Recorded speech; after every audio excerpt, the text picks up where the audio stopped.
Baik, bismillahirrahmanirrahim. Assalamualaikum warahmatullahi wabarakatuh. Bagaimana kabarnya Bapak Ibu semua? Semoga kita selalu dalam keadaan sehat walafiat. Kembali lagi di channel kita, Fajar Riki Yusuf Victor. Ya, pada kesempatan kali ini kita akan melanjutkan pembahasan soal pedagogik matematika ya Bapak Ibu ya. 8 soal lagi karena video pertama kita kemarin itu ternyata banyak yang nonton ya, sudah tembus 200 yang nonton. Alhamdulillahirrahmanirrahim. Jika banyak nonton lagi saya akan terus upload videonya. Lumayan agak banyak kita punya soal ya Bapak Ibu ya. Baiklah, pada Bapak Ibu yang belum subscribe silahkan subscribe dulu ya. Jika banyak subscribe kita akan selalu semangat untuk upload videonya terus, dan Bapak Ibu tidak ketinggalan ketika kita upload video terbaru ya. Dan subscribe itu gratis ya Bapak Ibu ya, subscribe itu gratis. Baiklah, saya akan menampilkan beberapa soalnya ya. Terlebih dahulu silakan Bapak Ibu stop videonya untuk menulis atau men-screenshot ya. Baiklah, kita akan mulai. Ini soal yang pertama saya tampilkan dulu. Soal yang kedua, soal yang ketiga, soal yang keempat, dan soal yang kelima, yang keenam, soal yang ketujuh, dan yang terakhir soal yang kedelapan. Oke, baiklah kita akan membahas satu persatu Bapak Ibu ya. Oke.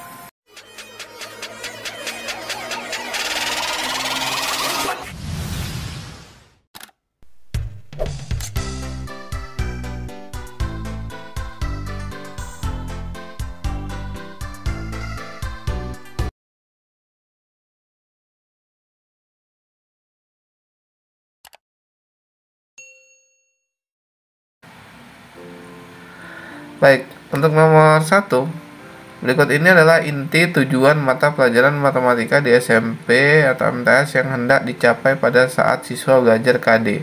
Mengidentifikasi sifat-sifat bangun datar dan menggunakannya untuk menentukan keliling dan luas, kecuali A. Menyelesaikan masalah matematika, B. Memahami konsep matematika, C. Menghargai kegunaan matematika dalam kehidupan sehari, D. Mengkomunikasikan gagasan dan penalaran, E. Mengembangkan penalaran. Di sini mengidentifikasi sifat bangun datar dan menggunakannya. Ini ya, mengidentifikasi dan menggunakannya ya.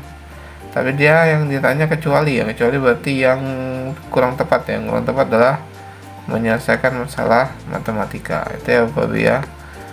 Oke, nomor 2. Pada pelajaran matematika topik kesebangunan dan kekongruenan tersedia topik sebagai berikut. A. Kesebangunan bangun datar, B. Kesebangunan segitiga, yang ketiga kekongruenan segitiga, baris keempat kekongruenan bangun datar. Urutan topik yang seharusnya dipelajari siswa adalah A. 1, 2, 3, 4, B. 2, 1, 4, 3, C. 4, 3, 2, 1, D. 2, 4, 1, 3, E. 3, 1, 4, 2. Baik, saya akan berpikir dulu. Yang pertama itu adalah yang kedua ya, kesebangunan segitiga dulu, baru ke bangun datar. Segitiga dulu, bangun datar, kongruen. Kalau kongruen ini kongruen 4 ya. Kemudian kongruenan segitiga gitu ya. Berarti jawabannya adalah yang B ya Bapak Ibu ya. Baik, nomor berikutnya. Satu indikator dari suatu kompetensi dasar pada pembelajaran geometri adalah menjelaskan panjang sisi suatu segitiga berdasarkan kesebangunan dan segitiga. Materi yang paling sesuai untuk mencapai indikator tersebut adalah A. Syarat kesebangunan dua segitiga, B. Pengertian kesebangunan dua segitiga, C. Ciri-ciri kesebangunan dua segitiga, D. Perbandingan sudut-sudut dua segitiga sebangun, E. Sifat-sifat kesebangunan dua segitiga. Baik, untuk nomor 3 ya, di sini adalah tentang sifat-sifat ya, sifat-sifat kesebangunan dua segitiga. Di sini kita lihat kondisinya, menjelaskan panjang sisi suatu segitiga berdasarkan kesebangunan dua segitiga ya. Benar ya? Oke, lanjut nomor berikutnya. Media yang paling tepat untuk membantu siswa mencapai tujuan pembelajaran, merumuskan dan menyelesaikan masalah yang melibatkan prinsip perkalian adalah A. Tayangan PowerPoint situasi dunia nyata terkait dengan prinsip perkalian. B. Handout yang benar situasi dunia nyata yang terkait dengan prinsip perkalian. C. Video suatu dan dunia nyata yang terkait prinsip perkalian. D. Gambar-gambar situasi dunia nyata yang terkait dengan prinsip perkalian. E. Buku siswa yang memuat situasi dunia nyata yang terkait dengan prinsip perkalian. Ini jawabannya adalah media yang paling tepat untuk nomor 1 membaca, merumuskan dan menyelesaikan masalah ini ya. Baik, menurut saya ini jawabannya adalah yang D ya. Buku siswa yang memuat situasi dunia nyata yang terkait dengan prinsip perkalian gitu ya. Baik, nomor berikutnya. Oke, nomor berikutnya kita mulai lagi.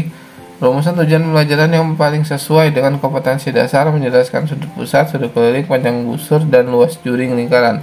Serta hubungannya adalah A. Siswa dapat menentukan ukuran sudut keliling bila diketahui ukuran sudut pusat yang menghadap busur yang sama pada satu lingkaran. B. Siswa dapat menunjukkan hubungan ukuran sudut pusat dan sudut keliling yang menghadap busur yang sama pada suatu lingkaran.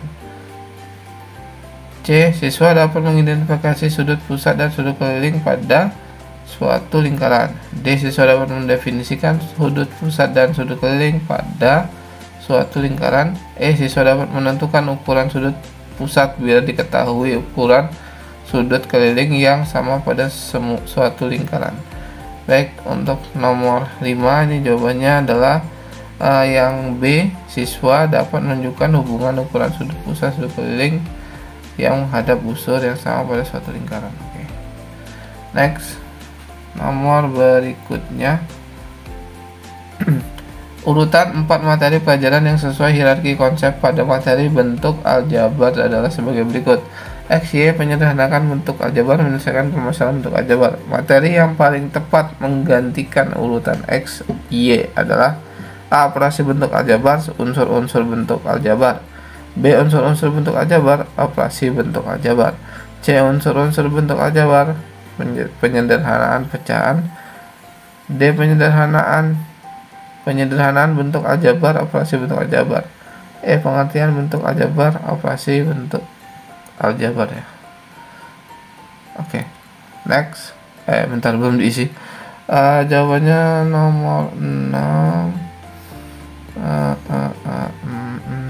Yang E ya, pengertian bentuk aljabar, operasi bentuk aljabar. Karena di sini ada penyederhanaan bentuk aljabar ya, Bapak ya. Baik, nomor berikutnya. Kumpulan materi yang akan diajarkan dengan pendekatan pembelajaran berbasis inquiry untuk topik fungsional meliputi antara lain A. Konteks investigasi pola hubungan sosial. 2. Definisi fungsi eksponensial, contoh dan non-contoh. Fungsi eksponensial dari 4 adalah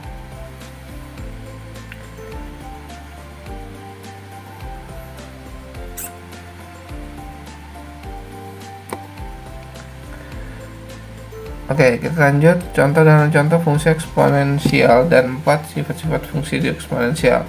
Salah satu materi yang paling tepat melengkapi pembelajaran topik ini adalah A. Ekivalensi 2 persamaan eksperimensial satu variabel. B. Ekivalensi dan Ekivalensi 2 pertidaksamaan eksponensial satu variabel. C. Permodelan hubungan eksponensial. D. Persamaan eksponensial satu variabel. Oke.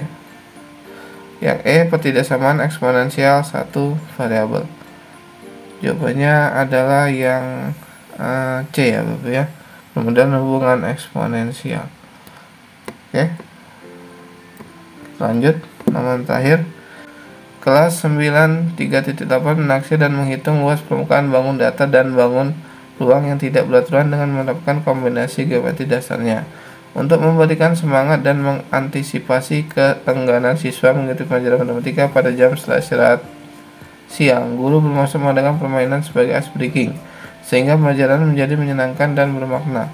Agar harapan guru tersebut terpenuhi, maka media dan waktu pelaksanaan digunakan adalah A. Teka-teki silang di awal pembelajaran, B. Kartu permainan selama proses pembelajaran, C. Puzzle tanglam di awal pembelajaran, D. Alat peraga luas bangun datar selama proses pembelajaran, E. Media animasi bangun-bangun datar di akhir pembelajaran. Oke, berarti yang terakhir jawabannya adalah C ya Bapak ya. Puzzle tanglam di awal pembelajaran. Oke, alhamdulillah udah deh selesai 8 soal Bapak Ibu ya. Semoga bermanfaat pada Bapak Ibu semua untuk menghadapi pretestnya ya. Semoga kita semua lulus. Amin ya robbal alamin. Baik, pada Bapak Ibu yang belum subscribe, silahkan subscribe dulu ya, karena subscribe itu gratis. Jika banyak subscribe, kita akan selalu semangat untuk upload videonya terus, dan Bapak Ibu tidak ketinggalan ketika kita upload video terbaru. Baiklah, jika banyak yang nonton seperti kemarin ya, saya akan terus mengirimkan soal-soalnya ya Bapak Ibu ya. Baiklah, saya tutup dulu. Wabillahi taufiq wal hidayah. Assalamualaikum warahmatullahi wabarakatuh. Salam matematika.